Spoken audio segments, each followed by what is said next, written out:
खुलुमबाय hello guys जोंनि बर' हारिनि आदै मादै आदाब जोंनि फंबाय बिनानावमोन आरो लोगोसे बर' हारिनि आंगो लोगोफोरा मिस प्रकाश नार्जारि नोंथांमोना नायदों बिएम सोदोब चेनेल लोगोफोर जों बेयावहाय जमा जानानै दङ माबा मोनसे थांखि लानानै नोंसिनिफ्राय मोनसे हेल्प लुबैनानै बे जाथाया सिगाङावबो जाखांबाय दिनै खेबनै जाबाय दासिबांहाय नोंथांमोना बेखौ नुखाबाय जानांगौ जों मोनसे बिनि सायावबो भिडिअ बानायदोंमोन आं खोन्थानि नोंथांमोननो फुरायै बेनो जाबाय अनजालि ब्रह्म मदन ब्रह्मनि हिन्जाव अनजालि ब्रह्म बिथाङा सिगाङावबो खारखांबायमोन आरो दासिबाय खेबनै जाबाय दाख्लैबावैसो बारा गोबाव जायाखै खारनाया बियो थांनाय 3 दानसो माने 3 मान्थसो जाबाय बे खारनाया सिगां आरो बिनि गेजेराव जों बेखौ भिडिअ बानायदोंमोन अनजालि ब्रह्मनि सायाव आरो जों बिनि सायाव भिडिअ बानायनायनि उनावनो जोङो हराव मोनाबिलियाव जेब्ला जोङो सानाव भिडिअ आपल'ड खालामदोंमोन ओमफ्राय जोङो मोनाबिलियाव बे मानसिखौ मोननो हादोंमोन नङा होमबा ओमफ्राय बिनि गेजेराव नेक्स्ट दिनावहाय बे मानसिखौ लायनो थांदोंमोन बेनो जाबाय मदन ब्रह्म अनजालि ब्रह्मनि हौवा नाय लोगोफोर मोनसे खोथाखौ खोन्थानि आं फुरा डिटेल्सै बे अनजालि ब्रह्मआ गासै 25 बोसोर जाबाय 25 बोसोर आरो बेहा सानै गथ' दङ बेहा लैथोमा ब्रह्म देरसिन फिसाज्ला बे गासै 6 बोसोर जाबाय आरो बिनि गेजेरावहाय नैथिया जाबाय दैदेन ब्रह्म बे दासिमांहाय 1 year 5 months माने 18 months जाबाय ओमफ्राय आं बुंनि खारनाया खेबनै जाबाय आरो जों खेबसे सिगाङाव भिडिअ बानायदोंमोन जोंनि बे बिएम सोदोब चेनेलावनो होनाय जादोंमोन नङा होमबा आरो बिनि दारैनो जों बेखौ मोन्दोंमोन दायोहाय माने खोथाया गोबां सिरियास जाबाय गले गले खारनाय जाबाय बे हिसाबै गोबां दुखु मोनदों आरो गामिनि रायजोफ्राबो आरो न'खरनि माखासे मानसिफ्राबो आरो जोंहा नै आदा मदनाबो बिराद दुखु मोनदों गथ'आ बेनो बे जाबाय दैदेन ब्रह्म बिराद उन्दै गथ' नाय बे मोनथियानो दायो जों भिडिअ बानायनायाव जों सोरखौ मा खालामदों सोरखौ मा बुंदों बे जेबोखौनो मोनथिया दायो बा बेबायदि गथ'खौ गाइखेरखौनो गारबावाखै बेबायदि गथ'खौ गारनानै थांदों अनजालि ब्रह्म मादैया सरि आं मादै होनला बेखौ आं बाजै होनना बुंसै आं बेखौ जेला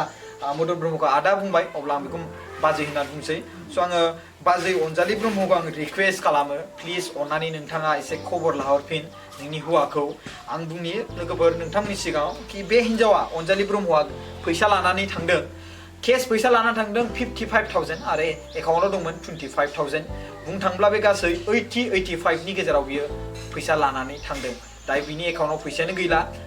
एकाउन्टाथ' बिनिखानोमोन बिनि एकाउन्टाव जमा दोन्दोंमोन नङा होमबा आरो दायो बियो बर'नानै लाजोब्बाय स' दिनै बियो मोनसे रिक्वेस्ट खालामदों सिगाङावबो मोनसे रिक्वेस्ट खालामनानै भिडिअ बानायनो होदोंमोन जों खेबसे बानायखांखाबायानो दासिम जों माने खेबनै जासिगोन भिडिअ बानायनायाव दिनै बिथाङा जोंनि जायगायाव फैनानै मोनसे रिपर्ट होफैदों बा रिक्वेस्ट खालामफैदों आरो साइन होफैदों बिथाङा जे जोंखौ भिडिअ बानायनाय बेवहाय जेबो प्रब्लेम जाया जुदि माबा मोनसे प्रब्लेम जायोब्ला बे रिस्कखौ बिथाङा लाजोबगोन होननानै बिथांहाय बेवहाय जोंखौ विटनेस हिसाबै जों फैदों लोगोसे रिमन बसुमतारी नङा होमबा ओमफ्राय बिथाङाबो बे जायगानिनो आरो फुंखा ब्रह्म लोगोसे ओमफ्राय बिनि गेजेराव गुनेश्वरी ब्रह्म ओमफ्राय बिनि गेजेराव जोंहा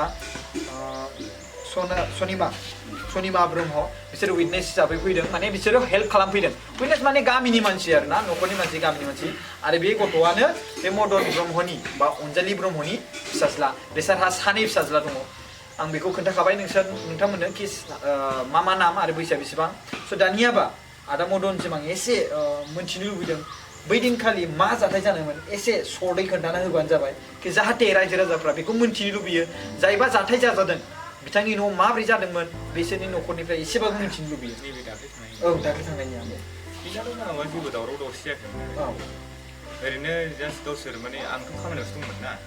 बावहाय बिसोरो पार्टि जादोंमोन पार्टि जानायाव बियो जौ लोंदों आरो जौ लोंनानै बाहाय आङो फैनानै नुबाय बिसोर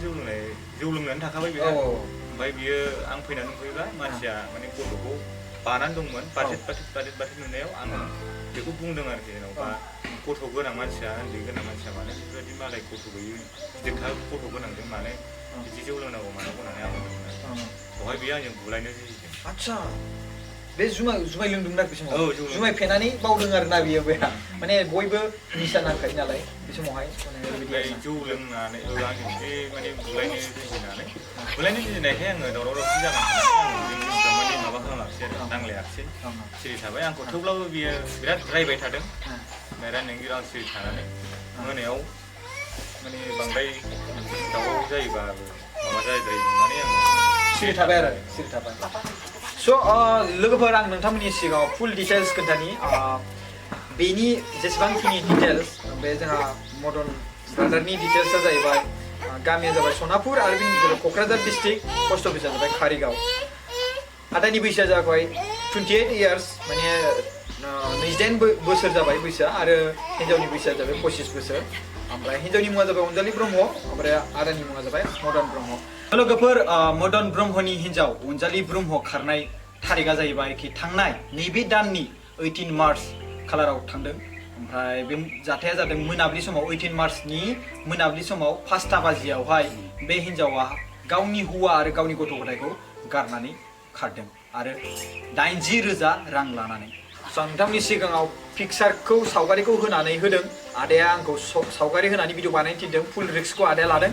स' बे हिसाबै आङो सावगारिखौ बे स्क्रिनाव होना होदों नोंथांमोना नुबाय बेनो अनजालि ब्रह्मआ स' नोंथांमोना बे अनजालि ब्रह्मखौ जुदि नुदोंब्ला अन्नानै प्लिज खोन्थाबानो जाबाय आरो बिनि गेजेराव अनजालि ब्रह्मखौ जों रिक्वेस्ट खालामो बेयो जाहाथे बिनि हौवाखौ कल खालामो माने बिराद इम्पर्टेन्ट मानो होनोब्ला बेहा गथ'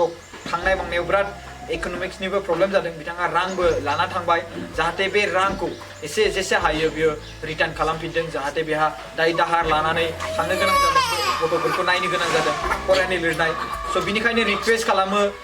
बाजै अनजालि ब्रह्मसिम प्लिज आदानि नाम्बाराव कल खालामबानो जाबाय आरो आंनि नाम्बारावबो कल खालामनो हायो आदाया नोंथांनि नाम्बारखौ बुंनानै होबा मोजां जागोन दे 9678 795 215 बे नाम्बारावहाय नोंसोरो कल खालामबानो जाबाय अन्नानै प्लिज बेनो जाबाय आदा मदन ब्रह्मनि कन्टेक्ट नाम्बार आरो आंनि नाम्बारावबो कल खालामनो हायो आंनि नाम्बारा जाबाय 77400 39057 स' आदा नोंथाङा माबा मोनसे बुंनो सानदों नामा आं गामिनि जानानै फंनैसो बुंसा माने नैबे मदन फंबाया हिन्जाव खारजादों बे हिन्जाव खारजानाया खनसेल' नङा खननै जाबाय दा ओंखायनो जोंनो दे खारबाय खारथोंसै जोंनो मदन फंबायनो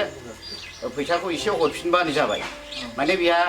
गथ' सानै दङ सासेया प्राइभेट स्कुलाव फरायनायाव एसे आंखालाव गोलैदों ओंखायनो फैसाखौ जों हरफिनजानो लुबैदों आरो अनजालि स' बिनिखायनो नोंथांमोनखौ जुदि बे अनजालि ब्रह्मखौ नुदोंब्ला प्लिज खोन्थाहरबानो जाबाय हमनानै जायखिजाया खोन्थाहरबानो जाबाय बेवहाय हमनायनि फुल दायित्वखौ जा रिक्सखौ जा आदा मदन ब्रह्म होदों बिनि हौवा असे मदन ब्रह्म आरो सोरबाफोर बेखौ लानानै खारदों बा बेखौ लोगो हमहैदों सोरबा बिनि हौवा जादों दायो हौवा जानानै दङ स' अन्नानै नोंनाव जुदि बिखा दङब्ला नोंनाव जुदि अननाय दङब्ला जुदि रेसपेक्ट खालामबा हौवानि मान सन्मानखौ स' नोंथाङा प्लिज खोन्थाहरबानो जाबाय बे आदा मदननो आंनि नाम्बारखौ आं आरोबाव खोन्थाबावनोसै 77400 39057 ओमफ्राय बिनि गेजेरावहाय आङो आदा मदननि नाम्बारखौ आं निजेनो मेनसन खालामनानै होनोसै स्क्रिनावबो होनानै होदों नाम्बारखौ अब्लाबो आं खोन्थानायनि होनि खेबसेबावहाय 9678895215 बे नाम्बाराव कल खालामनानै खोन्थाहरबानो जाबाय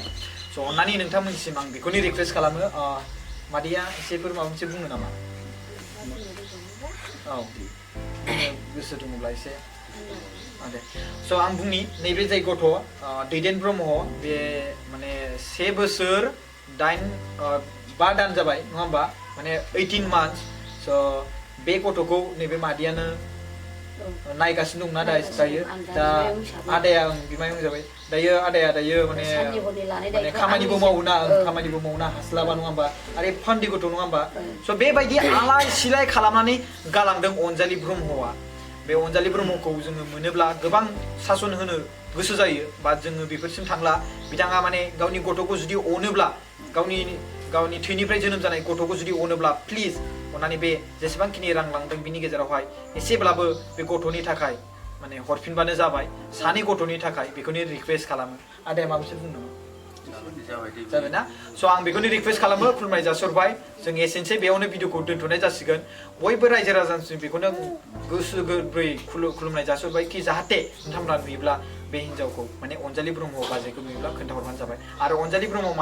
बाजैनिसिमबो आं बेखौनो बुंनो सानो प्लिज एसे सानहरदो नोंनि हौवानि खस्थ'खौ नोंनि हौवानि खस्थ' खामायनायनि रांसो बियो नङा होमबा बेसेबां खस्थ' दिनै राति खामानि मावो नोंनि थाखायनो अब्ला नों बेखौ गारनानै थाङोब्ला बे नों जेबो नंला नोंथाङा जुदि बेजों माने संसार जानो गोसो गैयाब्ला नोंथाङा बिदि माने आलाय सिलाय खालामनानै थांनोबो गोनां गैया जे रां लाना थांनाय बे 80,000 राङा गोरलैयै नङा जे खामायनानै सानसे खामायनो हाया बे रांखौ बेसेबां दिनै राति खामानि मावनानै जमायनायसो रां बियो बे गथ' गथायखौ नायनो थाखायनो दा नोंथाङा जुदि खारनो गोसो जादोंब्ला खारना थांबानो जाबाय बाट बे रांखौ जाहाथे बे गथ' गथाय खांनायाव मदद खालामनो थाखाय बा एसे खरसा खालामनो थाखाय बेखौ हरफिनो जाहाथे खुलुमनाय जासिबाय बयनिसिमबो